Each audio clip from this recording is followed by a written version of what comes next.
যেটা কিনা সবার মুখে মুখে সুপরিচিত একটা জায়গা হয়ে দাঁড়িয়েছে, বাজুস জুয়েলারি পার্ক, যেখানে সবাই আসে, ভিজিটিং করতে আসে, ছবি তুলতে আসে। সো এমন একটা জায়গায় আমাদের সবার প্রিয় new Sohana gold and diamond অবস্থিত, যেটা বসুন্ধরা সিটি, পান্থপথ, ঢাকা। আমরা সবাই চিনি। বসুন্ধরা সিটিতে চলে আসবো, লেভেল 7 ব্লক A36 হচ্ছে শপ নাম্বার। একদম লেভেল 7-এ এসে ব্লক A-তে আমরা ঢুকবো। দেন একটু সামনে হাতের বামেই আমাদের new Sohana gold and diamond. আচ্ছা, নিউ সোহানা গোল্ড অ্যান্ড ডায়মন্ডে অনেকে আসার সময় হয় কি যে একটু ভুল বিভ্রান্তির মধ্যে পড়ে যায়, দেখা যাচ্ছে সামনে যে দোকানটা থাকে সেটাতে এন্ট্রি হয়ে যায়। অ্যান্ড আমাদের অনলাইন থেকে যখন নক দিয়ে আসে যে আপু আমরা আসছি, তখন কি হয় অন্য আরেকটা শপে আপুরা চলে যায় ভুলে।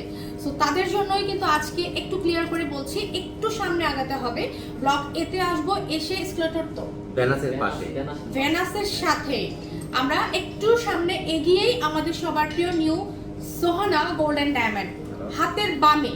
হ্যাঁ, হাতের বামেই হবে, একটু সামনে এগিয়ে হাতের বামে।